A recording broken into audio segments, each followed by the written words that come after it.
Бейгиев атындағы гимназия класстары бар орта мектеп оқушыларының арасында сөзі Ибраим Сатыбаевқа жана Чыңгыз Азымбаевға. Орны Мамат Ибраим Мустафов.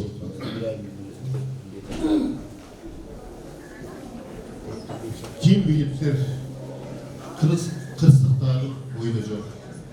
Кандай кылып бизде алмак же болжобо. Билген болсо пенделердин баарысы барар жерин алдагача ойлонот.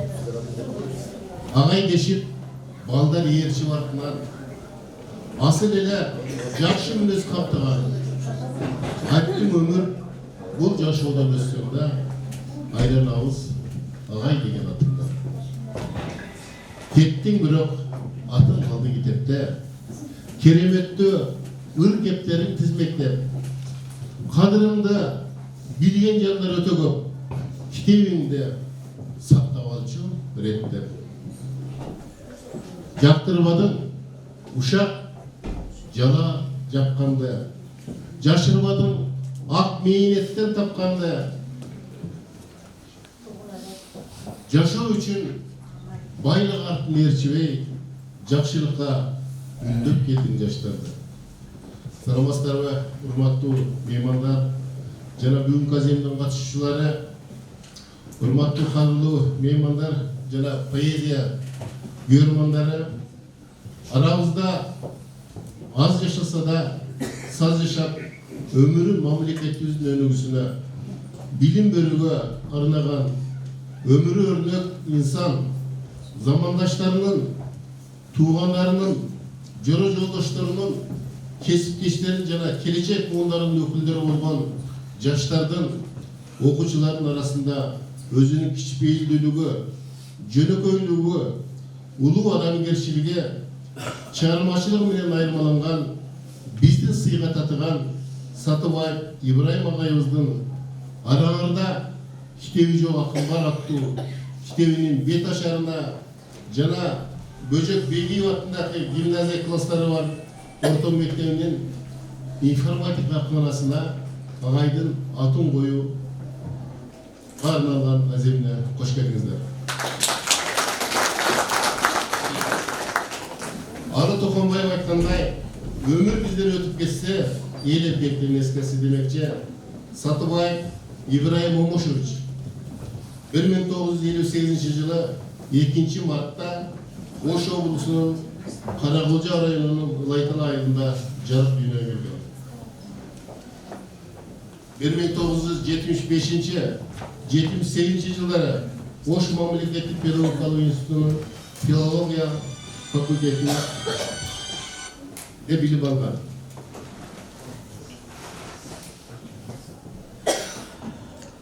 1979 жылдан тарта Каракылжа районунун Карылматов атындагы орто мектебинде кыргыз тили мугалими.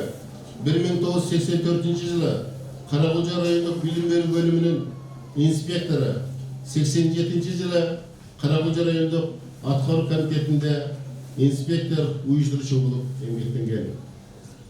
Эгемендиктин алгачкы жылынан тарта, тагыраак айтканда 1990-91 жылдары Каракылжа райондук кеңешинде 1 категориядагы инструктор уюштуруучу, 91-95 жылдары Каракылжа райондук билим берүү бөлүмүнүн усулчусу, Рай фильмотеканын башчысы, инспектору, 1995-2000 жылдары билим берүү кызматкерлеринин профсоюзунун Каракылжа райондук комитетинин төрагасы, 2006 жылдары билим кызматкерлеринин профсоюзунун Ош облустук комитетинин төрагасы, 2007-2008 жылдары Кыргыз Республикасынын Айыл чарба суу чарба министрлигинин кеңешчиси, 2008-2011 жылдары Кыргыз Республикасынын президентине караштуу мамлекеттик тил комиссиясында сектор башчы, 2011-2014 жылдары Каракылжа райондук билим берүү бөлүмүнүн башчысынын орун басары, Каракылжа райондук шайлоо комиссиясынын төрагасы, 2014 жылдан 2020 жылга чейин Бөжөк Бегиев атындагы гимназия класстары бар орто мектебинде мектептин директору кызматтарын аркылап мамлекетибиздин жана билим берүү системасынын өнүгүшүнө зор салымдарын кошуп берди. Ал эми 2020 жылдан тарта өмүрүнүн акырына чейин Кайрылса Калдаров атындагы балдарын чыгармачылык борборунда жашылап илимин жетектеп келди.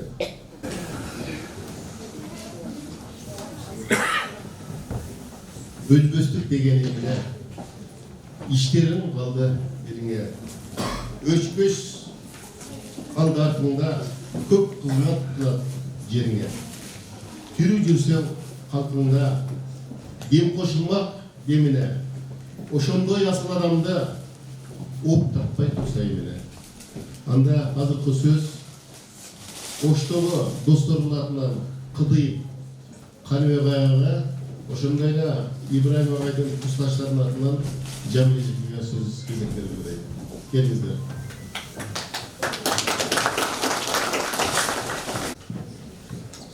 Assalamu alaikum.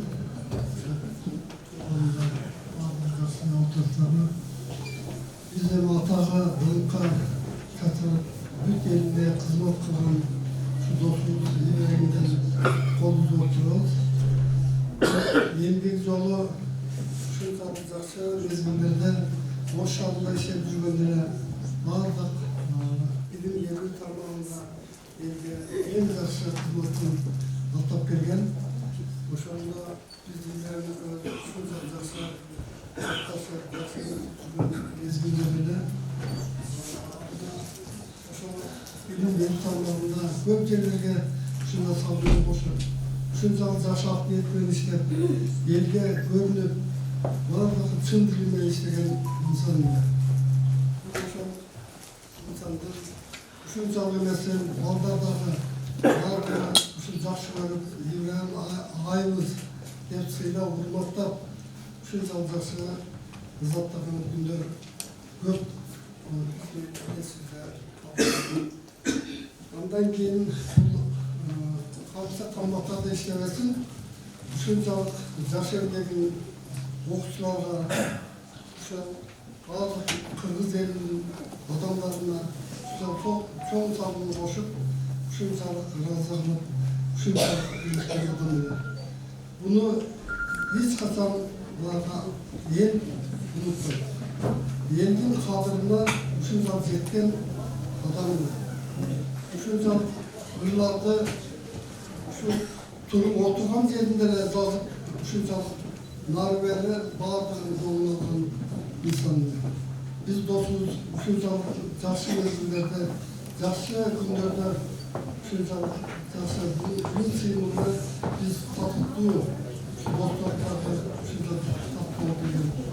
biz bunu hiç sanmayız dostumuzda.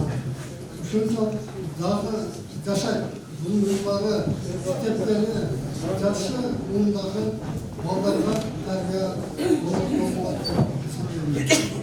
o İbrahim'de hiç kim unutmayız. Şurattan yerden olsun, toprağı topu olsun.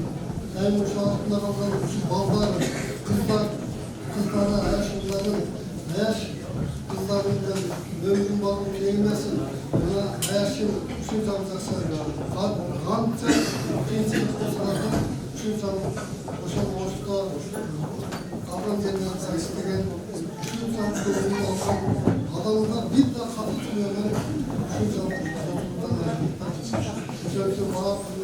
yengen zorun dağıtlarla biz alıp çıkar gülersiz edip budan keyin daha jakşı manayda uşul İbrahim'in istegen işinde algan uşul muameleler yok olsa ekan.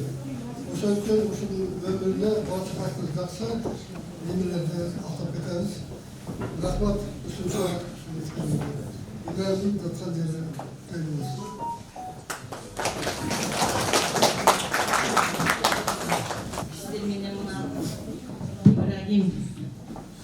Стажымыздың шундай эскерүү кечеси деп көрсөк деле болот. Араңарда Эүү жок акын бар деген фильмдин бет ачары болуп атыптыр. Биз Ибраим менен 1975 жылы Ош мамлекеттик институт, азыр университет болуп калды. Ошондо 19 бала, 41 кыз чогулдук. Ошолордун арасында Ибраимдин өзүнүн адамдык бийик сапаты, кичипейилдиги биздин жүрөгүбүздө. Ибраим ушунчалык толук таашып, чыгармачылыктын дагы туу чокусуна жеткен мезгилде Аллахымга керегин алып койду. Ушул студенттик кезде 41 кыздын баардыгыбыз Ибраимди жакшы көрсөк, ошолордун ичинен алып барып туруп физматтан толгонайды алып алды да ушунусу өкүнчтүү. Анан эми өтө жакшы жашашты. Үйдү болду. Биз курсташтарыбыз ушул 79-жылы бүтсөк, ошондон ушул күнгө чейин эле 75-жылдагыдай карым-катташ кылабыз. Ошондой эле жакшы бири-бирибизге мамиледебиз. Үй бүлөлүк семейный катташабыз. Эми Ибраимди азыр ушул мен сүйүнүп отурам ушул мектептин администрациясына, уюштурган ушул жердеги жетекчилерине, ушуну эскерип, анын атын кабинетке коюп атканы деле бул ошол адамдын эмгегин баалоо деп эсептейм. Ушул эмгегин баалап, аны ушул эл агартуу билим берүү системасындагы сиңирген эмгеги, андан сырткары мына профессионалдык уюмдарда иштеп, көптөгөн иштерди иштөө менен бирге мунун эң жогорку сапаты адамгерчиликтин эң туу чокусу болгон бул кичипейилдиги менен айырмаланат. Кызгалдак сөзү Ибраим Сатыбаевдики, оону Разат Абдыкадыровдуку.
Gimnaziya klасстары орто мектебинин мугалими Шералы кызы Гүлмайрам.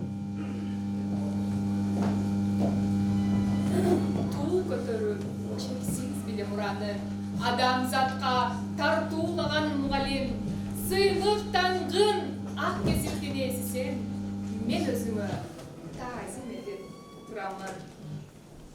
Эсен болуп, өмүр бою иштеген, эмгегиңди эл кадырлап турушса, мындан өткөн атак жана бакыт жок. Сыйлык албай, жалгыз гана.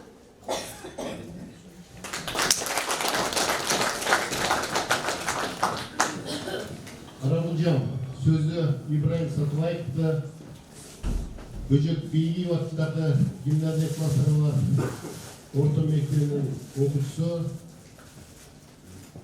Үмүтбекова Элиза. Ибраим Сатыбаев Караголжа. Тоороң, көк тиреген Караголжам, көңүлүм көтөрүлөт карап турсам, дүйнөдө эң бактылуу болор элем, мен эгер кызматыңа жарап турсам. Калдайган караныңдан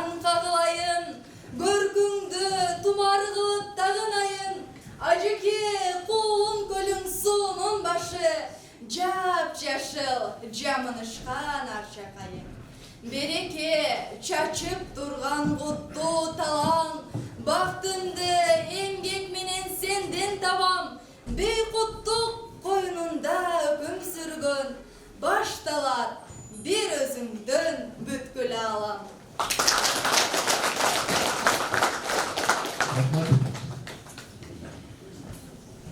Жадырап ар мүнөттө карап өткөн кана жаз, кана жаштык кана көктөм. Ушунча жашаганда болчу эле төрүүлүк шаңдарынын ала кеткен. Жадырап турган жазда элең агай. Өңгүдөй бийик таза элең агай. Тагдырдын тоосу бөксөрүп турду. Таланттын жактан саз элең агай. Анда азыркы сөз районуздагы мезгилүнө газетасынын жалпы жамаатында Шадоо агай кош болгон Рахат Жуманазарова. Шадоо агай келсеңиз. Bu yaşıyor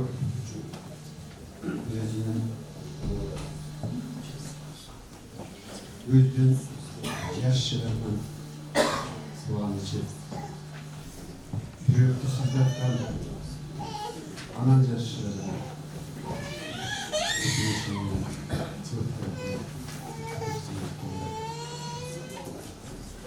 öyle olursan ileriki yılda çok olsa şu hani anın 70 yılın beri kaçırdım. Takdir degen şunday oldu.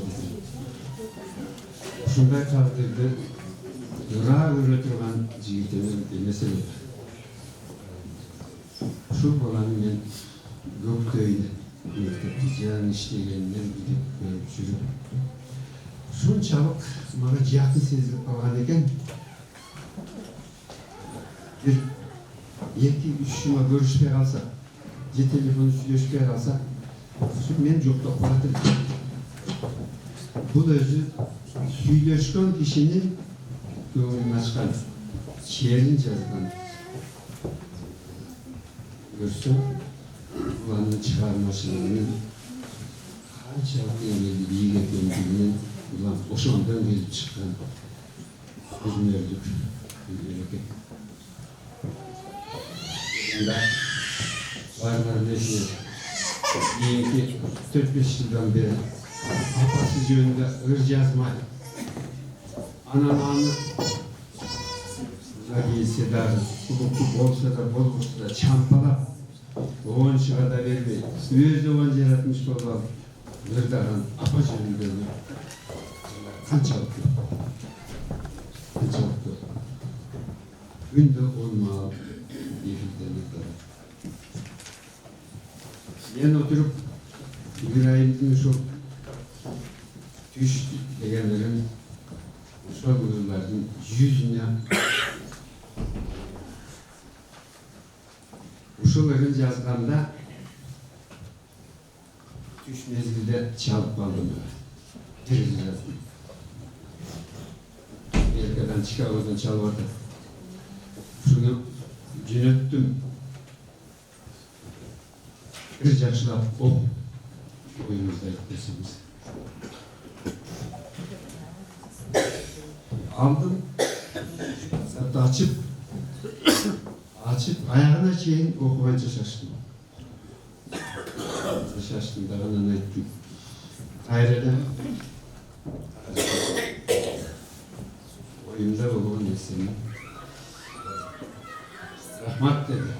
Rahmat, göğül verip kulağınızda, bizim bağınızda hep suyunu.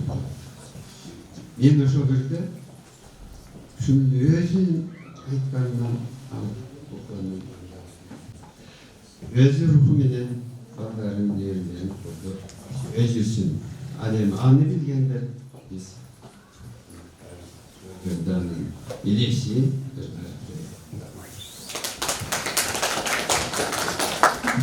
Rahmat, Şadaka sizge de çok hayvan gelir tutup dediniz.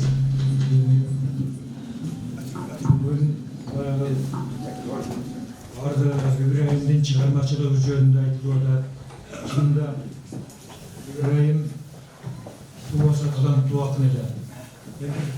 ескеріп кетейін. Ибраимди биздин Карабулжада жалпы кыргыз журтуна белгилүү маркум акын, Туубас акын Тургунбай Эргешев менен байланыш күчтөрү.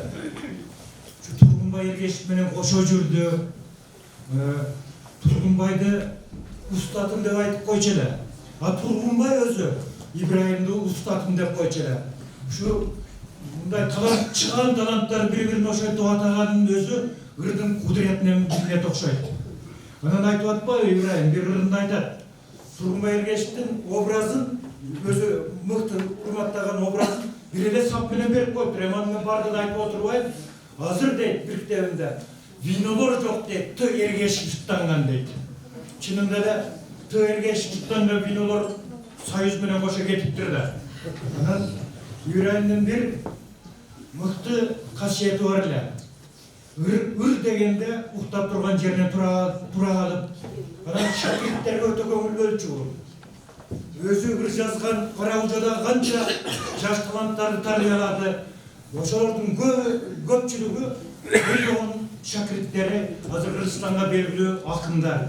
Эми убактыңыздарды көп албайм, мен Ибраимди Мураш деген ырын бүгүн айтып коюга туура келип турат.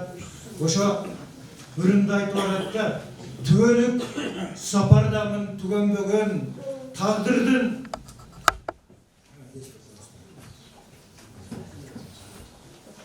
түбөлүк сапардамын түгөнбөгөн тагдырда тартышпадым бирөө менен, күч кубат кайрат менен бийиктерден келемен тоолук деген ысым менен деп.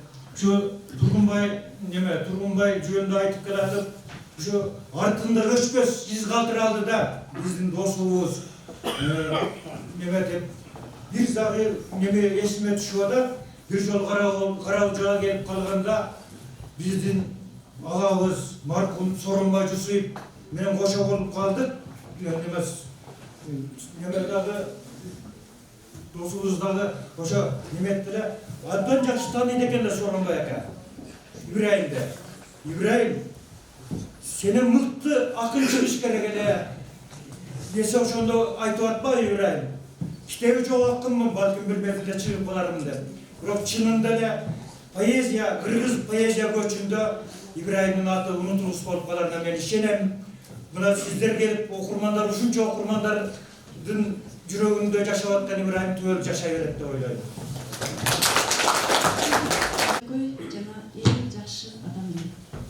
Мен Ибраимдин араңарда китеби жок акын бар деген китептеги ырлардын арасынан ушу Тадыр деген ырды тандап алдым.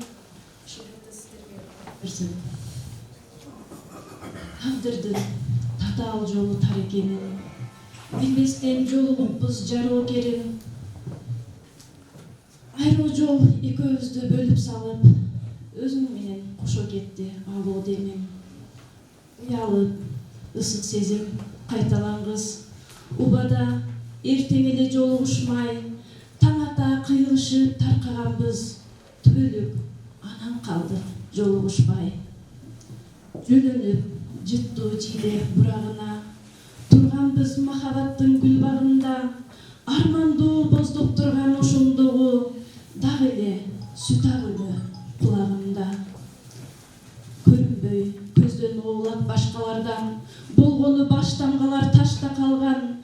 Кыйкырып тоо койнуна сиңип кетти, кыялдар боюн уруп аскалардан.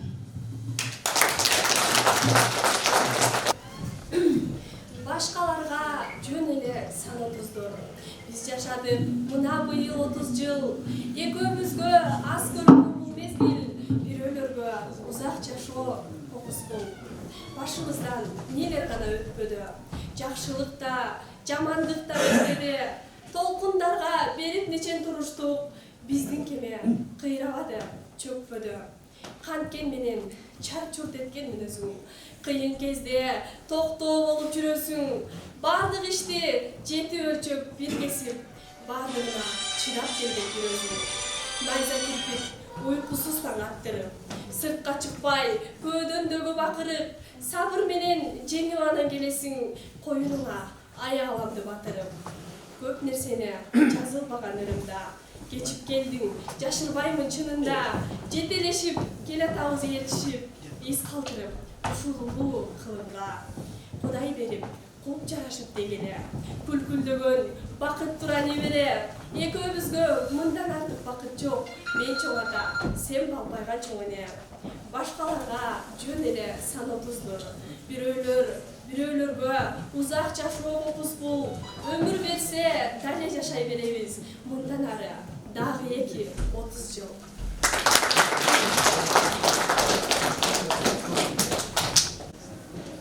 Урматтуу бүгүнкү кеченин күбөлөрү. Мен Каракулжага келин болом. Ушул жакка келин болуп түшкөм, мага Ибрагим куда болгондо эле кайны жейини деп коет. Эми Ибрагим жөнүндө айтылбаган сөздөр айтылды, аябай жакшы билесиздер сиздер. Ибрагимдин баскан жери, турганы, кылык мүнөзү бардыгы кыскасы күлкүлүү жана шаңдуу отурганда эле адамдын көңүлүн ачкан жигит. Ибрагим мага куда болгондо атыңыз бербейт экен деп отурган жерде мага ыр жазып койгон, ат бермет деп.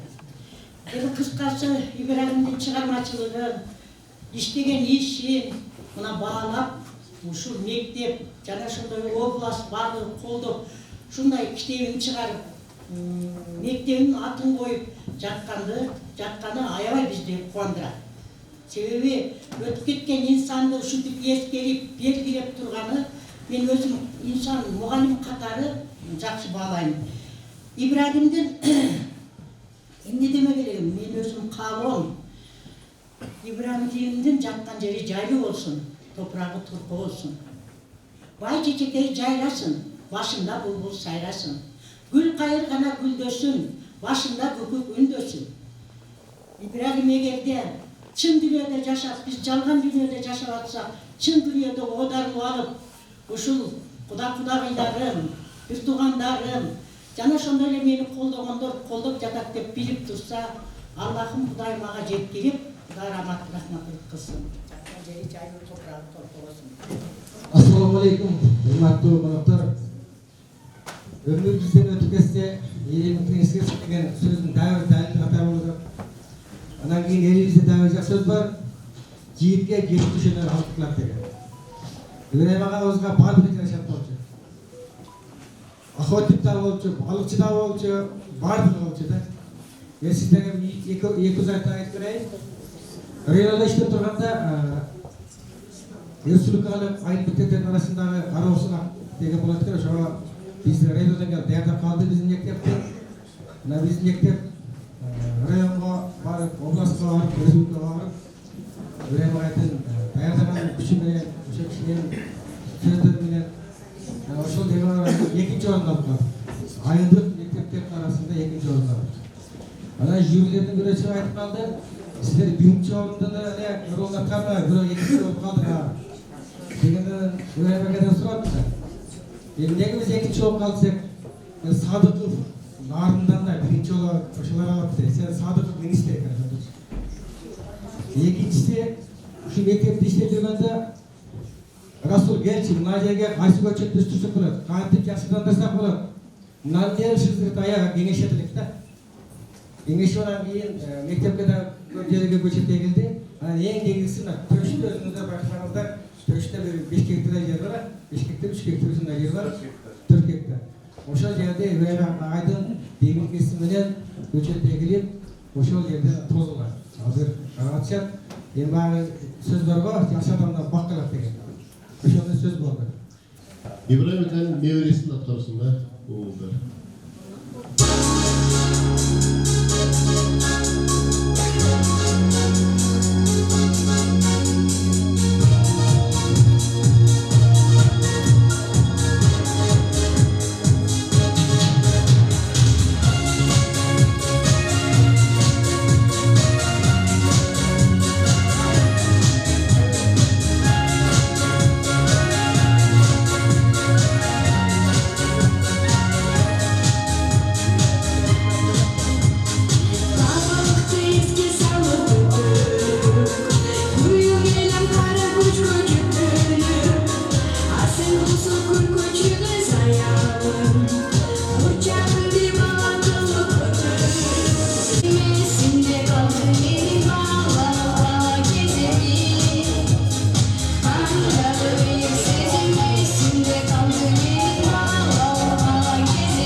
Gelmenizler için rahmet.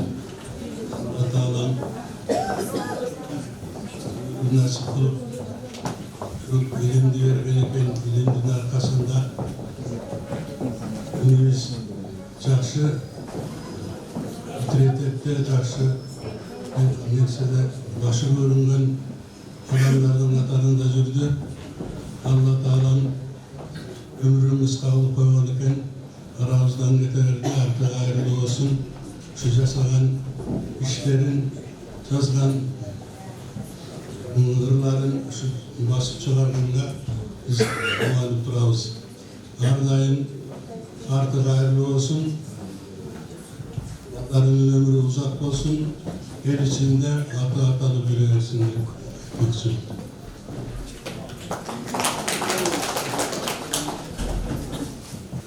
İbrahim'de eskeri keçesine keltirgen, şunda işlerдің болып жатышына мүмкіншілік берген, ең бірінші siz menen bizді жаратқан, адам затын жаратқан, шексіз аламды жаратқан, siz menen bizді алсыз қылып жаратқан, ақылсыз қылып жаратқан, жана бирок ақылды болып, мынакей ушундай өмүр сүрүшкө мүмкүнчүлүк берип койгон жаратуучубуз болгон Алла Субхана Таалага чексиз мактоолорду айталы.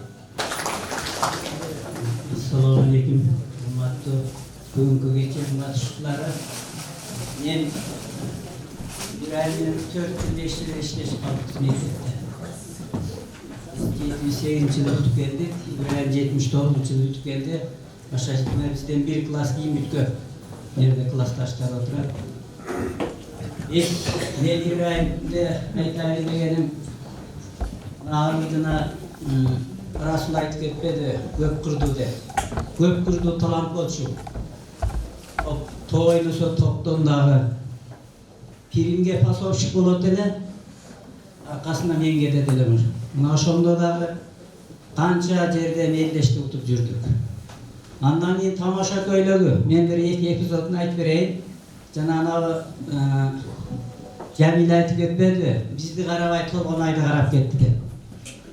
Толгонай бизден bir kurs төмөн окуйт болчу. Мына эле шөкөй Муса, Пирим, мен үчөө Багимир айтмакчы 14 жыл бирге окуганбыз. Көпчүлүк айтат ордуңарда калган окшойт деп. Биз институтта бирге окуганбыз. Биздин класс жетекчи мына азыркы чыккан Календер агай болчу. Ушул окуткан бизди. Мына ошондо Толгонайды биз тааныштырганбыз İbrahim'e. Тамаша көйлүк жагынан да бир нерсени айтып берейин. Актана жүрөбүз, өсөр деген бир 60га чыккан, 60'га чыккан бир гап бар эле. Анан İbrahim айтып эле, өсөр дос деп калды. Анан өсөр ака айтып атпайбы? İbrahim, көп эле мени достой бербе, аяшым жаш болуп калат деп. Ушундай тамаша көй, бирөөнүн көңүлүн калтырбаган, бирөөгө дайыма ыйман жагынан көп нерселерди берген ушундай бала болчу. Өмүрү кыска экен, мына аралыдан кетип калды. Hurmatlı cemaat, hurmatlı konoktор, менен бая кыргыз айтмакчы, ушtan кийин келип уштар билбейт дегенде кечи уштан келип калдым эле о мектепте, сол мектеп, бу мектепте барып жүрөбүрмүн. Ана акыры келип таап алдым бул мектептен. Жакшы эми. Ал да болсо мен да кичине бир-эки оор сөзүмдү айтып коеюн. Бул İbrahim'дин атасы, чоң атасы болуп, биз бир тууган элек, агайындын балдары болуп. Бу кичинесинде биздин үй бүлөдө тарбияланып калган. Себеби мен атам 4 тууган болгон, 4-өө кетип калып, Өмөш абамы, Моон абамы, ушул окшогондорду үйлөп жайлап, ошол убакта баарын ордуна койгон экен. Ошо дайым отурганда Өмөр Шагам айтып калчыра Куран окутканда, сиз дайым атыма Куран окутасыз десем, мен мага тартап болбосо өлүп калат элем. Айымкан экөөбүздү ушул киши ушул эрежеге жеткизген ушул айтар эле. Эми кичине сөз экенисин сөз эскерип койгум кетесиздер. Ибраим бар, Кыргызда сөз бар. Олар бала болгондон дейт экен, бул жаш убагында кичинекей бир экинчи биринчи класста окуган мал. Ошол убакыт менен бул сүрөткө немеге мен biz daha bir akbareli kraska деген bir neme çıkar 4 bölüm. Ben onu alıp gelip alıp durup süret tartayla koysam apaman süraptır da şart da yok. Alıp o şurada süret tartayla boya su amalı alıp boyak da yok. İkinci klasta öyle bana ne? Ana ki ben jet varım. Alıp yağa bir çapmayım. Yağa bir çapsam ayıpkan cemeyi tatırız. Beni bakarken yağımı çap koydu, bakarken yağımı çap koydu dedim. O şekilde yaş para. Yemi görmüşsün mü? O şu Kırgızda söz var atadan tem ol deyip, atadan kem ol, atadan aşı ol deyip kem olmasın, atadan tem olsun, aşı olmasın. Buna boşa kişilerin başlarıyla İbrahim'de sürekli yazdığı kança ayvay çıktı öyle. Hani yoldaşlarına sizler bizler bağırımızda bilesizler. Bu bulanın kışında kişipeyildiğini, işte vuruşup koysam dağı, oşun tura olmasa dağı, rahmat bizlerimde koyabilir dağı, kayasa aytıp böyle turamız ayttınız, turamız demektiniz de aytmaydılar. Bunu kişipeyildiğini. Yemi Allah Teala'nın nimesine baldarı var altında, ulan var, bana atadan balaga jaksat koyuyor eken, ulanıp geçsin, ulan olsun deyip, atının balasını attı, ulan koyuyor eken, ulap getip otar, dişleri ulap getip otar, barcığını kızları kanı deyip, attı, adam attı koyuyorda jaksat koyuş gereken, bana gidip veren jaksat, Evi jaksat koyuyor eken, çobanları, jakşı baldarı, jakşı çıkıyorlar. Yemi ömrün versin baldarın, kızlarının, devrelerinin ömrün, dağı örgünde versin. Bu şu çek memlekette Akya'nın narcağında жүрse dağı, uşul yerler atasına, apasına bir tuğanlarına, uşul salımların koşup, ondan gelgen nemelerin koşuyorlar. Rahmat. Ben aytarım neler. Bunu köp kişine geldi, bizim koynumuzga jatip, bizim atam beni arabalık öte jakşı öğrettiler. İbrahim paygambar türüp ketken, ödep bileseniz aytip öğrettilerdi.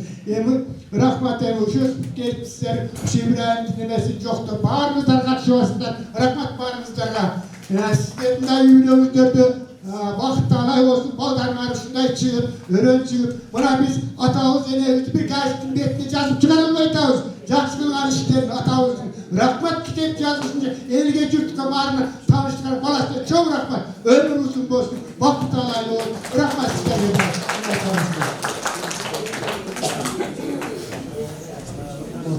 Bugünkü geçenin katışıcıları hazır sözlerde İbrahim'de tanıganlar, birge жүргөндөр, Hasan'ın tarbiye alganlar, bağırdılar. Hasan'ın talantına, Hasan'ın adamgerçiliğine, Hasan kişinin şunçalık жақсы sapatlarına tacir bulup gelip oturasılar. Ben İbrahim'de şu bala gezinden beri bilen böyle katarı Almen sayran bolğonduktan tağarak başçıra tağadırsın. Taşalan qatarı bilen ayrıkça topu çayı bitip gelenden keyin birgelerine gelip iştegenden başlap terengler bile başladı. İbrahim bilimleriyle şunçalık jana aytkanday salındı көп koşkostor. Şu rayondun madani iş-şaralarının bardığına katışıp bardığına jana aytkanday көп talantlı öyle de okuydu. Rejissör da olçu, senarist da olçu, bardığını özü tüzüp, özü etip, al jetekkiler, al bağıt bergen, sol referattan şunçalık jakşı ötçeli barыбыз көрөбүz. Анан ошо мына азыр китептин аты бул бурдатанын өзү көз барында коюлган, тана жанагы айтып кетти. Kitebü çok hakkında böyle şunu çıkarmayısın da vakıfta ben Tosun'un belki gelip atkan açan çözümlerine biri kaçan böyle İşkek'e işlep etkende cana Türk Ansiyası Üniversitesi'nde Ayçara'ya ben oyladım ağzını açıp kitebini çağırdı. Ana çamça baylanışıp bak be bolat av he bolat Uşaklık cürüverdi alacaktan da cön geldi. Haber o Hanım çarmağları, hanım ırları, hanımları bağırdığı şeyin okulup, el arasına taraf kalgan ile Анан кийин качан ушул жерде жүрдү. Бул жерде жүргөндө дагы көп сөздөр болуп атты. Анан ушул мектептин жакшы иштерди жасап кетти ушул мектепке. Ошону кетип туруп анан канча 6 айлап кимге Америкага, Чикагого кетип калды. Эми бул китеби калды, ошол жактан топтоп атасызбы, бар жогу бул жакта калды десем болот деп дайым байланышып турдук. Келгенден кийин мына бул жерде азыр дагы чаларда турат. Директорлор жаш саралаш бир групп болушуп, көпкө бирге жүрүп калдык. Эң өкүнүчтүүсү ошо Ибраим кайтыш болгондон бир 5-6 күн мурда бирге болгонбуз. Чаманын баарында. Ошол жерде көп сөздөр болду. Айрыкча мен биринчи жолу баштаганда мурда чыгымы бар. Onda айтып келатырдан кайра силерге өтүп кеттик. Ошол жерде да китеп жок, жүрө бербейсиң. Китепти чыгарбайсың, айтпайсың деп. Ошол жерде бир көп курманын окуп берди. Баягы буга чейин окубаган дегенде курманын окуп берди. Анан ошол жерде да бир сөз болуп калды, кабышын айтпайлы койбойбуз дейбиз арабызда. Ушуларды топтоо, ушулардын этип китеп кылчак. Китеп жок болуп жүрө бербейт. Biz деп биздин арабыздан да бирөөлөр айтып, анан кийин сиз өтүп кеткенден кийин аркаңыздан чогултуп жүрбөйлү, топтоп жүрбөйлү деп бирөөлөр чөсүп атат. Мен ошентип эле 5-6 жылдан кийин өтүп кетпеди. Ибраим Сатыбаев не заман болуп жатат. Жүрөгүм ооруп жатат. Алдуулар алсыздарды баса калып сооруп жатат. Чесемдеп чулунгандар толуп жатат, баарынча коруп жатат. Жанында ачка бирөө солуп жатат. Эч кимдин чатагы жок, баягы көзү тойбой жонуп жатат. Чурулдап биз каяка баратабыз? Ушулбу? Бул дүйнөдөн аласабыз. Бул дүйнөдө сен ашып кеткен бир, о дүйнөдө баары бир жанашабыз.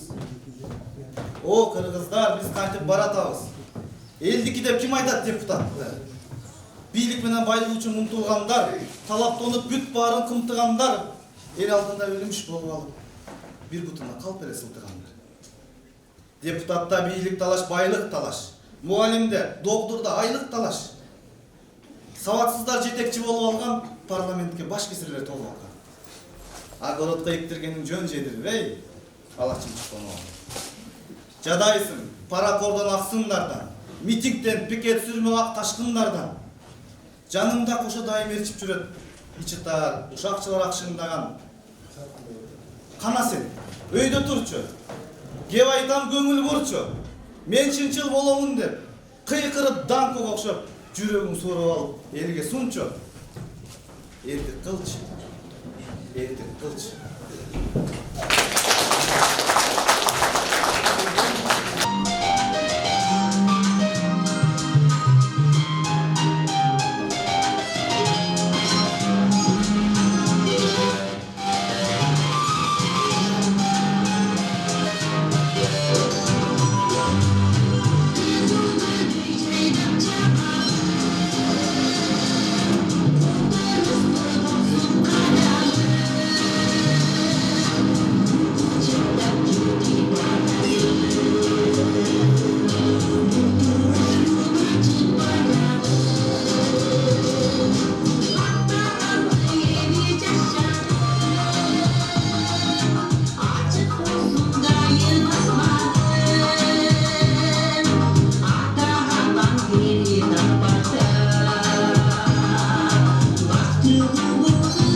Armanım var жалгыз dedi. Emne деп таңырқадым. Bir urbadı alдағы алақанын жағыма қарыз dedi. ата көйі таптақыр мен ұлытқан тұрбаймын бі. Күліп тұрсаң ергетіп ой бойымды. Убақытта болғып тұр сен ұғанға, қарызды азыр құтыла қойбойым бі.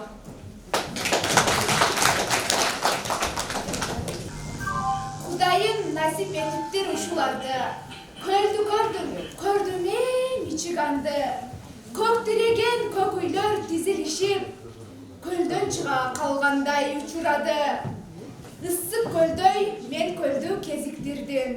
Чекесіне жыңайлақ кечіп кердім. Чочуқ асып чекчейіп қарап тұрды. Жегімде естеліге Шекспирден. Қиялыма түркін ой келет менен. Қиялыма түркін ой келет менен. Көкөлөтіп көдінді теметтемем. Толқып ташып құлаққа жаңырышат. Толқынындай деңіздің сонеттерін. Көргөнімді қапқара бұлыттардың. Көкөлөтіп көдінді тепшелетіп. Қара мүртөз Кассио, сатқын Яго, Дездемона, мен сені ұмытпадым. Жандап өтіп жүргөндөр кезіп дүйні. Жан дүйнөсү жарадар тешік мүлді. Тура басып кетпестен бір қылчайып, тазым қылып өткілі Шекспирге.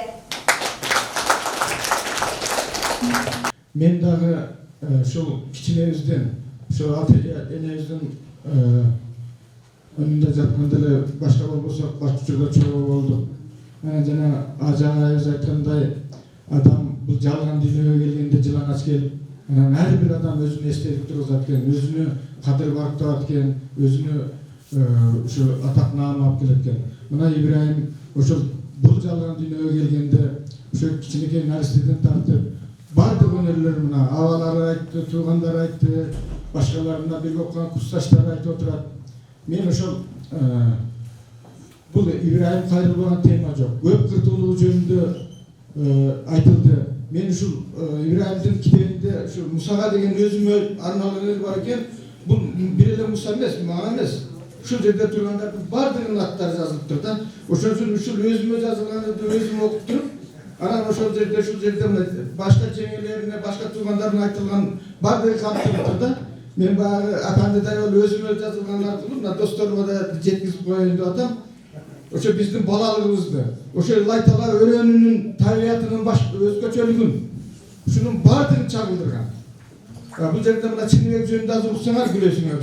Ушу баардыгыбыздын образыбызды ушул жерде берген да. Ошон үчүн ошону окуп берип коеюн. Мен өзүм ошо Мусага деп коюптур, анан бирок ошо достордун аты да баардыгы ушундай мына 102 бетинде. Естемин карап сүрөттөн балалык сонун күн өткөн эшекчен күндөр эстеби. Алчаны терчи чүмөттөн жерибиз бар. Туурабы Батбек? Өтүптүр мезгил карасам, чыркырап таамдан балапан, кыл аркан байлап белиме, кычышып турчу алакан. Сабатты сайдан жойчудай, кыйратып барып, баарын койчудай, түшүндө деле кубаттайт, колайт, алмабак эси тойчубай деген агабыз бар. Мына Мамасараканын атасы ушу бак карайт эле колхоздун канча кектиси, ушу бакты карап колхоздун байлыгын көп этет эле. Ошого урулукка барчу элек да ушуну ошону кантыптыр. Алмашты түндагы күндагы, балалык өттү мурдагы, баарын баштап жылт койгон кайда экен түгөт турду али. Балалык экен байкасам, эсиме түшөт ар качан, моюнга чозмо илинген, турса чоң айрык майкачан. Ишинин дагы чыры көп, жашырбай айтам чыны кеп, жалмаңдап кайда жүрөсүң, уурунун башы Чыныбекти. Soyunup süylep çağlığa, koşkosok geçü tarına, sövgüsü neçen ukkanbız tayandı, talatı iyi ağrığa. Mezgilder öttü balalık, kadırlı uçur geliydi, kana 50 yüzden alalık çıkkanda 50 yaşında жазган экен. Эми ушул жерде мына достордун атын айтылып отурат. Мен не дейдим? Ибраимди ар кандай айтсак жарашат. Бардык тараптан. Мына мен райондук билим берүү бөлүмүндө 70-82-ден баштадым го Жамшык менен үч чогуу иштедик. Биз барбаган мектеп таңдамал жашыл жашыл нивасы бар эле мектептерге азыркыларды айта албайбыз. Бирок биз ошол учурда өз учурунда билим берүү тармагынан чоң салынышкан райондук билим берүү бөлүмүнүн инспектору катары материалдык техникалык базаны куруу боюнча өзүнүн ойлорун айтып чоң иштер жасаган. Ошон үчүн мен айтат элем. Mına hazır uğul kızlarına çok rahmat. Tolunay, mına senin kim aytıp da gördün mü bu aşağı Filfaktın kızları da kızgangan eken seni. Filfaktın kızları özü sulu olmayıp akıllı olarak deyip biz maktap жүрüp buna Filfaktın kızları aldırıp yürgen ekensine. Oşun için ben Tacik'an aytayın deyip atkan çimdirinde talaşatırdan jigitene emi ayla yok.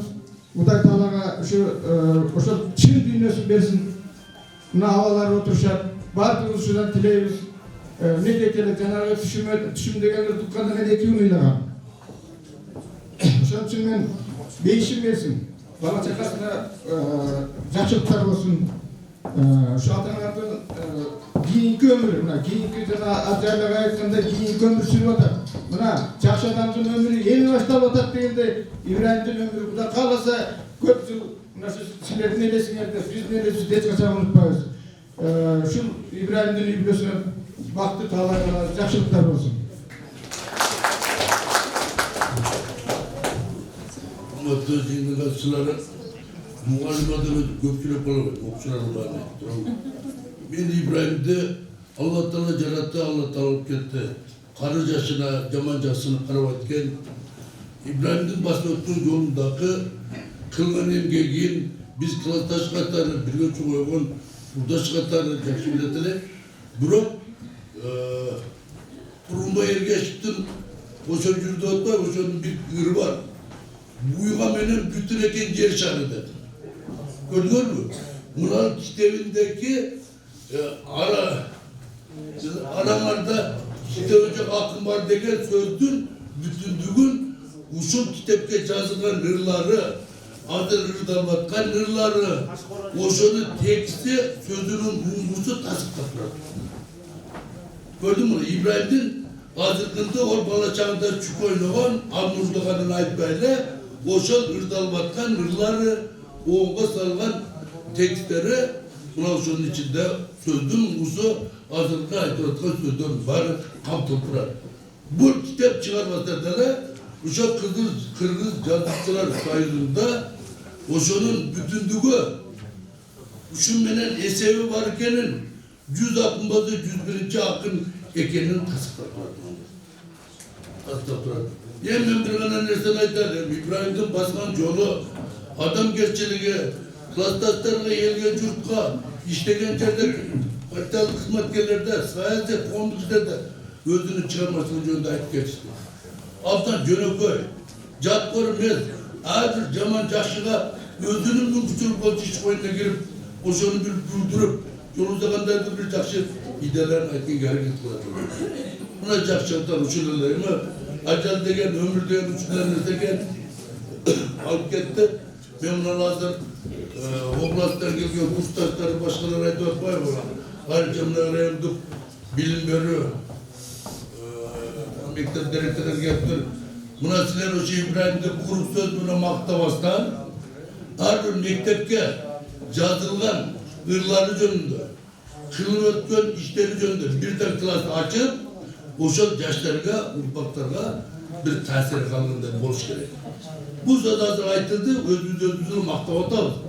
Bırak o şehirden bir de kıldırıp şu reyondaki mektepleri barganımızda Kırgız dilinden bunu ödümüzden bulan Begi mektebine çok rahatsız bildirir.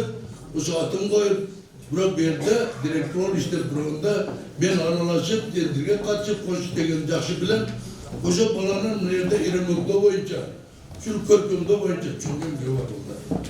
Çöngüm var. Jakşını jakşı daha içi gerek. Assalamu alaikum.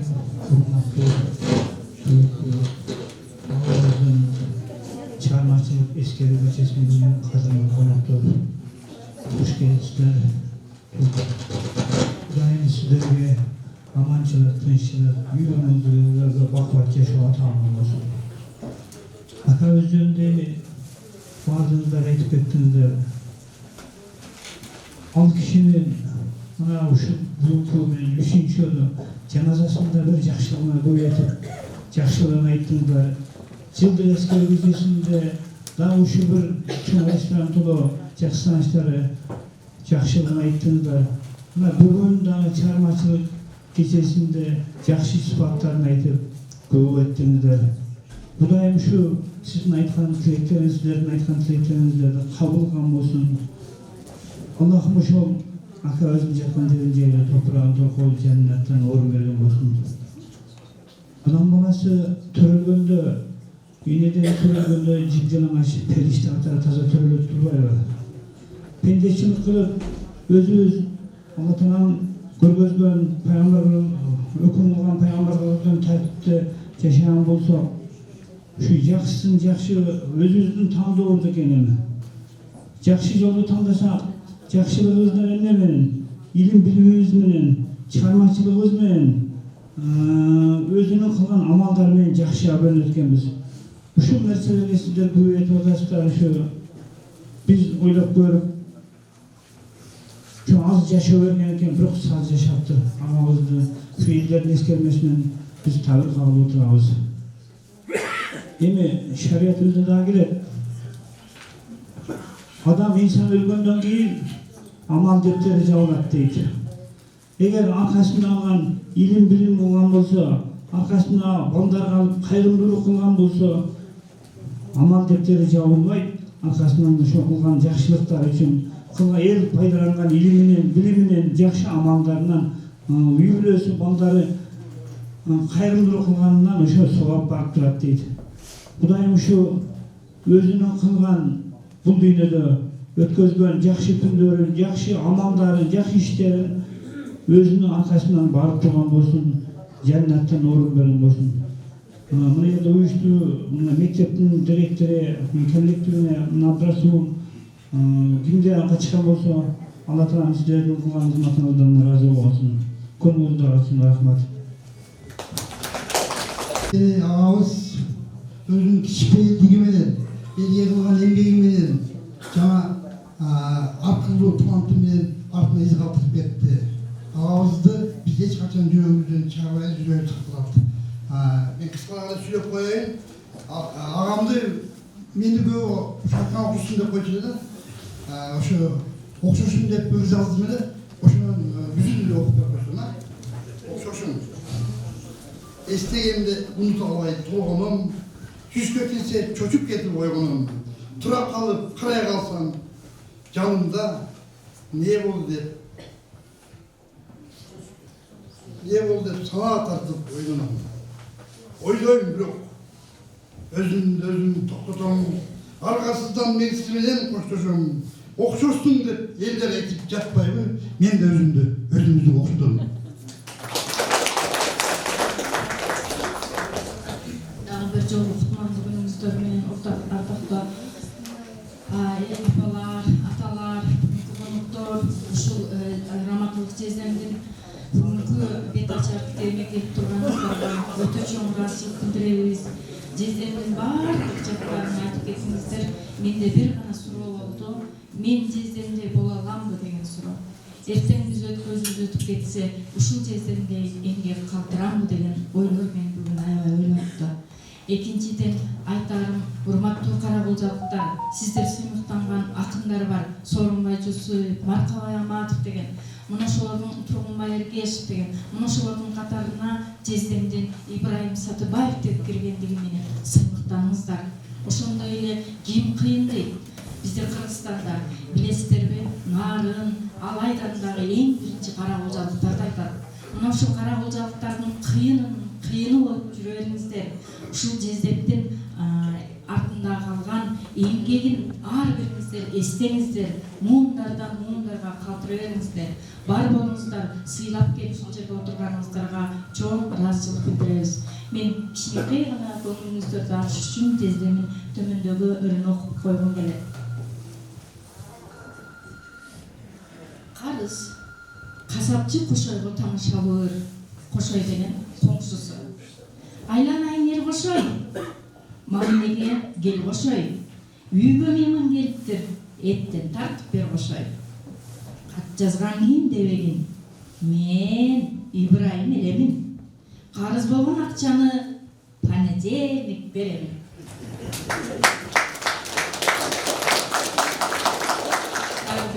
Сезимдерди козгогон, бүгүн биз аябай жездемдин ушул табиятка да жакындыгы, сүрөтчүлүгү баары жок айтылып кетти. Ушундай толкундаткан ырсаттары бар. Алтын күздө ушуну окуп берип коеюн. Көк алма, кызыл алма, сары алма, мөлтүрөп турасыңар сабыңарда. Сулуулук Кудай өзү тартуулаптыр, суктанып кетпей турам жаныңарда. Көргөндө бир өзүңө бурасыңар, өмүргө таттуу данды сунасыңар, шагында ийишип жерге тийип, алтын күзгө кут берип турасыңар. Алтын күз, бышыкчылык алма багым, бул майрам сенсиз өтпөйт алмаларым. Кана элим, тынчтык болсун элибизде, туу көтөр, алга карай алгалагын. Көк алма, кызыл алма, сары алма, мөлтүрөп турасыңар сабыңарда, сулуулук Кудай өзү тартуулаптыр, суктанып кетпей турам жаныңарда. Силерсиз бул майрам сенсиз өтпөйт алмаларым, алтын күз, бышыкчылык алма багым.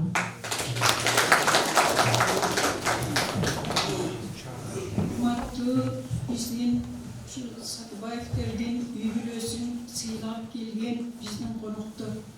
Мен өзүмдүн атыман жана үй бүлөбүздүн атыбыздан сиздерге ушул жерге Ибраимдин чыгармачылыгын сыйлап келип отурганыңыздарга таазим этем. Биз Ибраим экөөбүз 19 жашыбызда баш кошуп 44 жыл бирге жашадык.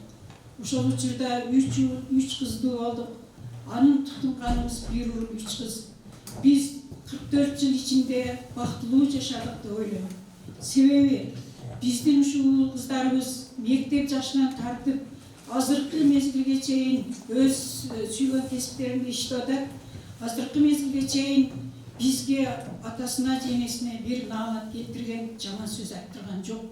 Мен ошондуктан Ибраим экөөбүз дайыма бактылуубуз, ушул балдарыбыз, кыздарыбыз ушундай чоңоюп атат деп сыйынтанчубуз. Мен ушул уул кыздарыма рахмат айтам. Ушу алыста жүрсө дагы көңүлү ушул жакта болуп, улан сиздердин баардыгыңыздарга салам айтты. Сыйлап келгениңиздерге ыраазы болуп, рахмат айтты. Ушул Ибраим 42 жылдык эмгек стажында 5 жыл гана Карл Маркс атындагы орто мектебинде иштеди. Өмүрүнүн акырында 5 жыл ушул мектепте иштеди.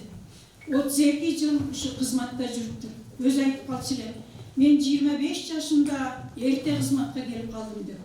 Ошол 32 жылдык кызматта иштеп жүрүп кандай гана адамдар менен жолукту. Залкар жазуучу акындар менен жолукту. Ырларын окуп, бала бери келчи, сен кызматта иштеген адам окшойсуң, ырларың кызмат жыктанат деп айтчу дечи. Чындыгында Ибраим көбү кызматта жүрүп, колу тийбей калды. Жогорудагылар айткандай, ырларын жазып ар жерге таштап кете берди. Анан биз айтат элек, ыр окуп койчу десек, араңарда китеби жок акын бар деп окучу. Эмне мынтип окуйсуң? Уул кыздары чогулуп отуруп алып үйдө китебибизди чыгарбайлы десе, мен балдарым, ырларым ышып жетил элек. Мен бир нерседен корком. Себеби китебим текчеде чаң басып, эч ким окубай калгандан корком дечи. Ошентип жүрүп өзү көз барына чыгарылбай калды. Бирок уул кыздарыма, эли журтуна, ушу сиздер бар экенсиздер алдаган артында. Ушул мектеп жааматына бардыгына рахмат айтам. Мектеп жөнүндө айтсам, ушул Ибраим мектепке келип, жакшынакай иштерди жасап жүрүп, Самара ушул жерде окуу бөлүмүнүн башчысы эле. Ушул аяк киши көбүнчө ушу балдар менен болуп калат деп. Анын жолдошу Кайрат Акматалиевичти өзү мыкты мугалимге катыштырып, жана окуу бөлүмүнүн башчысы кылып, ушунун артынан даярдап жүрдү. Мен азыркы Кыргыз Республикасынын билим берүү жана илим кызматкерлеринин министрликтин чыгарган мына директорлор 5 жыл шайлансын деген реформасын Ибраим көрөгөч, акылдуу, өтө ушу бир нерсени тез кабыл алган, көп окуган, көп кырдуу талант эле ошол 3 жыл мурун эле аткарып койду деп ойлоп атам да. Өзү тарбиялап өстүрүп, ушул баланы жакшынакай кылып, ушул мектепке жетекчи кылып койгонун 26 жыл баланы чакырганда биз кеттик. Көпчүлүк айтты, ушунча эмгек кылдың, эмне себептен сен арыз жазып кетип атасың? Жөн эле бесилдерин жазып кой дешти. Жок, менин жооптуу кызматтамын. Мен ал баланы тарбиялап өстүрүп койгонмун деп. Рахмат, Кайрат Ахматалиевич. Сиздин жааматыңызга рахмат. Ушу сиздер колдоп, ушул информатика кабинетине атын коюп атканыңыздарга мен рахмат айтам. Себеби Ибрайым көп курдуу эле. Гитара ойнойт эле, комуз ойнойт эле, сүрөт тартат эле. Айтып отурсам өтө мындай адамгерчиликтүү, бул чоң, бул кичине, же болбосо ушу байлык топтойлу дебейт эле. Мына Ибрайым өлбөптүр. 2 жашы суланып атат. Мен ошого аябай кубанам. Ушул информатика кабинетин ушул жерге компромат жасап атканда, бул ошо тил комиссиясында иштеп жүргөндө жана ошого деп алып жүрөбүз, ошол компания жаңы ачылган. Ушу өзүнүн жөнөкөйлүгү менен ошо балдар менен таанышып, бирге жүрүп, бирге чай ичип калган экен. Ушул жерде кызматта иштеп жүрүп, жетекчи болуп жүрүп, ошо балдар менен байланышып, биздин республикада жүрүп, таласта болуш керек. Ошол жерде анан биздин түштүк регион боюнча ушул мектепте гана бир ушу компьютер, 31 компьютер коюлган класс бар. Мына ошого жаамат Ибрайымды сыйлап, урматтап, ошонун жакшы сапаттарын көрүп калышкан экен, ушуга атын коелу деп мага сунуш этишти. Мен ушуга ыраазымын. Биз ушу Бөжөк Бегиев атындагы орто мектебинин атын да сыймыктанабыз. Себеби мен 87-ден 89-жылдын февраль айына чейин ушул мектептин кышы түшүрүлүп аткандан баштап бүткөнгө чейин ушул жерге тарбиялык иштер боюнча директорунун орун басары болуп иштедим. Жана менин 2 уулум, 1 кызым ушул жерден тарбия алды. Сиздер үчүн чоң. Кайрат Ахматалиевичти чакырып алсам, ушул Ибрайымдын китебинин тапшырып Şu mekteптин kitapxonasi. Rayonluk kitapxonadan gelmedi.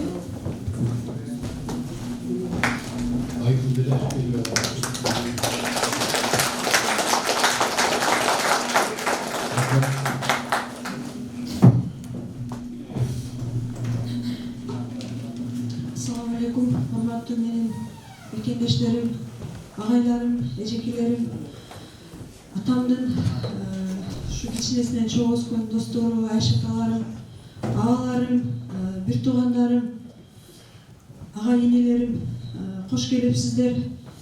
Bugün biz için özgöçö gün boldu antkeni atamdın özgürlüğü günü, atamdın kitebinin açılış günü. Bu günü biz uşunçalыk uzak kütkönbüz. Atamdın akıl es tartıp, atamdın жазганын bilgenden başta öyle. Атама ошол суроону узата берчүбүз, ата качан китебиңиз чыгат деп. Анан атам айтчу да, балам, шашпай тур деп. Өлөрүнө 1 ай калганда дагы ушу жогоруда апам баалап басып белгилеп кетти. Атаңар көрөгөч кишиле депчи. 1 ай мурун экөөбүз Оштогу Араванскийден Крезаводко чейин жөө бастык. Анан айтты атам, ата такси чакырайбы десем, жок деди. Жөө басайлычы балам, бир аз сүйлөшөлү деди. Анан экөөбүз сүйлөшүп келатып, атам айтты, балам деди, дайым эле сурай бересиң ушу китебиңиз качан чыгат деп. Мен сага жооп берейин деди. Китебим чыга турган учур келет. Ал учурда мен бар боломбу, жок боломбу билбейм. Бирок деди, менин эң коркконум ушул китебимдин чаң басып, же бир таштанада жатышын каалабайм деди. Китебим чыгышын каалайм мен, сапаттуу чыкса деп каалайм деди. Эптеп бара жакка барактуу бир тез эле айрылып кала турган китеп чыгышын мен каалабайм деди. Буюрса атамдын тилеги орундалганы менен кеч орундалып калды. Мен ойлойм, бул атам үчүн о дүйнөгө кетсе дагы баягы атам бир одар алды депчи. Калабы деп ыргытылып окулбай, шашпа досум, бир аз чыда шашылба. Элге кызмат кылып жүрдүм жашымда, акындыкка баруу керек кишенсиз, ошол ойлор жашап келет. О башымда көл бетинде дүбүрт салган кадам бар, көкүрөктө элим айтчу салам бар, күн нуруна бир сугарып берейин, көөгө салып ырдап жүрсүн адамдар. Арт жагымда калың кыргыз калкым бар, ошондуктан мен ырдоого акым бар, бүт ааламды бир жүрөгкө батырган, араңарда китеби жок акым бар. Бүт ааламды бир жүрөгкө батырган, араңарда китеби жок акын бар.